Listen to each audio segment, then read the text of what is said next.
ازيكم يا بنات؟ معاكم ايه. النهارده انا جايه اكلمكم عن مكياج اول يوم الكليه. خلاص المدارس داخله والكليات، فقلت الحق اعمل لكم الفيديو. اول حاجه المفروض تعمليها قبل الكليه بيوم انك تعملي ماسك لبشرتك. ممكن تشتري ماسك جاهز او ممكن تعملي طمي مغربي او كمان ممكن تعملي الماسك المرطب اللي انا كنت عامله لكم في فيديو فات. لو ما شفتوهوش هحط لكم اللينك بتاعه في الديسكريبشن بوكس عشان لو حد عايز يشوفه يعني. كده خلاص اللي هتعمليه قبل منها بيوم. طبعا تحطي زبدة كاكاو قبل ما تنامي عشان بشرتك الصبح تبقى رطبة. طيب صحينا الصبح هنعمل ايه؟ الصبح تغسلي وشك بالغسول اللي يريحك. انا عن نفسي بحب كلين اند كلير الاخضر. انا بشرتي مختلطة، ماشي. وبعدين بقفل المسام بمية ورد عشان بحس ان مية الورد بتحافظ على الميك اب اكتر في البشرة. وبعد كده بحط المرطب اللي بيريحني. انا بحب المرطب ده من جونسون. المرطب ده حلو قوي للبشره، بس في ناس ما عجبهمش يعني. انا ما عجبوش. قال سوفت نيفيا سوفت حلو، فهاتوه لو انتم ما بتحبوش ده. او ممكن كمان لوكس اللي بميه الورد ده، بس ده يعني عايز البشره دهنيه قوي، ما ينفعش بشره مختلطه.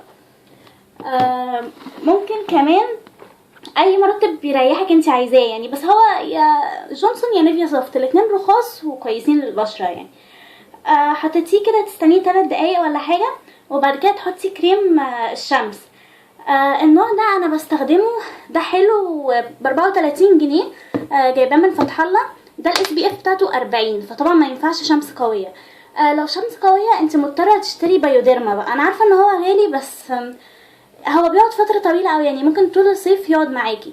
ولو طبعا زي نيتك ما تسمحش اشتري ده، خلاص مش مشكله يعني، احسن ما تنزلي من غير سان بلوك خالص. بعد كده بحطه برضو واستنى دقيقتين، وبعد كده بحط برايمر ده من الف. البرايمر ده حلو قوي، كنت عملته عنه ريفيو قبل كده، وانا شايفاه يعني ارخص برايمر يعتبر، وهو مناسب قوي للبشره، فانصحكم انكم تجربوه يعني. طبعا الناس هتقول انت ايه كل الطبقات اللي انت بتحطيها على وشك دي؟ انت كده بشرتك اكيد هتتعب او كده.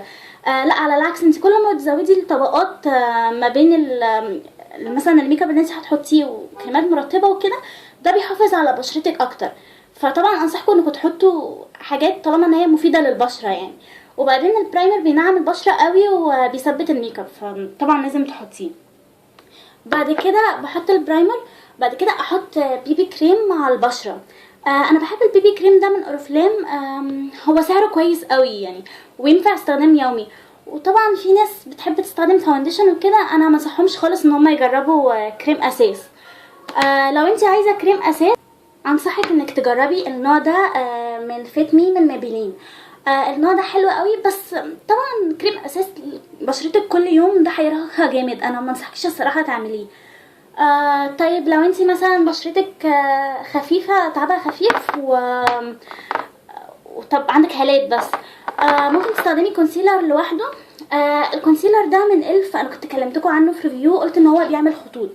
انا الصراحه قلت لا اديله فرصه تانية يعني، فاستخدمته بالاسبونجه دي بس وهي مبلوله. وعملته لقيته بقى كويس قوي يعني، بجد ما بقاش بيعمل خطوط والعيب بتاعه ده راح. فانصحكم انكم تجربوه يعني لو بسبونجه مبلوله. هو الصراحه انا ما عنديش هالات سودا قويه يعني، فلو انتوا جربتوا برضو نوع قوي انصحكم تستخدموه يعني، او تقولوا لي كمان عليه عشان ابقى اجربه. ومنى كانت بتقول ان القنفلاش حلو يعني، فعايزه ابقى اجربه برضو. عيب بقى البيبي كريم من اورفلام ان انت لازم توقفيه كده يعني. انا بصوا حطاه في دي وموقفاه كده علشان ما يتدلقش، لان هو سائل جدا. بس هو طبعا حلو وثباته حلوه وبيغطي كمان العيوب. طيب دلوقتي حطينا البيبي كريم والكونسيلر. نعمل ايه؟ نحط بعد كده الباودر. الباودر دي انا جايباها من فلومار. تغطيتها خفيفه وحلوه. بصوا شكلها عامل كده حلوه قوي يعني.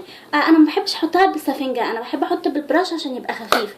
طبعا لو انتي بشرتك عاديه ما تجيبيش باودر اساسا، انا بتكلم كل ده عن البشره المختلطه. ماشي خلاص حطينا الباودر. نحط بقى بعد كده البلاشر. البلاشر ده انا جايباه من اماندا. هو ناشف يعني، مش البلاشر ناعم قوي، بس لونه حلو قوي وما فيهوش لمعه. بصوا لونه عامل ازاي، حلو قوي الصبح ومات يعني، هيعجبك، انصحك برضو تجربيه. طيب دلوقتي حطينا البلاشر، بعد كده نحط الماسكارا. انا عندي نوعين من الماسكارا انصحكم بيهم. ده زوان، ده لو انت بتحبي شكل رموشك تبقى طبيعيه، ودي بتطول، دي تاني مره اجيبها. بصوا الفرشه بتاعتها سيليكون، حلوه قوي بجد، وتمنها هتلاقيه في حدود التلاتينات ولا حاجه. طيب لو انتي رموشك طويله وعايزه تكثفيها، انصحك تجيبي دي من ايفون برضو، سبكترا ليش. الماسكارا دي حلوه قوي، وثلاث مراحل، انتي بقى تشوفي انتي عايزه المرحله الكام. انا دايما بستخدمها على المرحله الثالثه. دي بتكثف الرموش وحلوه قوي، بس هي تقيله سنه. بعد الماسكارا بحب احط كحل. الكحل ده انا عندي، طبعا في ناس ما بتحبش الكحل، بس انا لو ما حطيتش كحل بحس ان عيني تعبانه. عندي الكحل ده من فلورمار، حلو قوي. وبصوا سواده قوي قوي يعني. وبصوا هو انتوا لو عينيكم بتسيح الكحل فهو هيسيح سنه منكم، لكن انا عيني ما بتسيحش الكحل فكويس بالنسبه لي.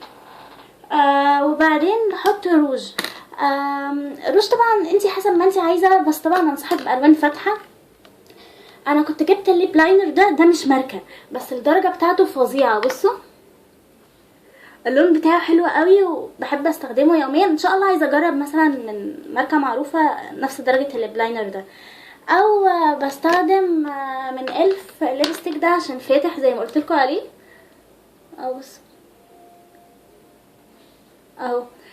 طبعا بتشوفوا حاجات بنكات يعني تستخدموها الصبح هاديه كده، او ممكن تحطي جلوس شفاف بس، او زبده كاكاو. يعني موضوع الروج ده حسب تفضيلك انتي للحاجه. واحيانا بقى بحط ايلاينر لما بيبقى متاخر، بس ما انصحكوش دايما تحطوا ايلاينر. انا عندي الايلاينر ده من تشاو، انا بحبه جدا. بصوا شكله عامل ازاي، سواده طبعا فظيع، ودقيقتين وبينشف، وما بيعملش في قليلين اي حاجه يعني. في الاخر انا كده خلصت الميك اب، بس عايزه اقول لكم ما تخافوش من الكليه. الكليه بجد فتره حلوه قوي في حياتكم، وحاولوا تكونوا على طبيعتكم على قد ما تقدروا، وتعرفوا على ناس كتير، وخليكم اجتماعيين، واستمتعوا بكل لحظه في الكليه.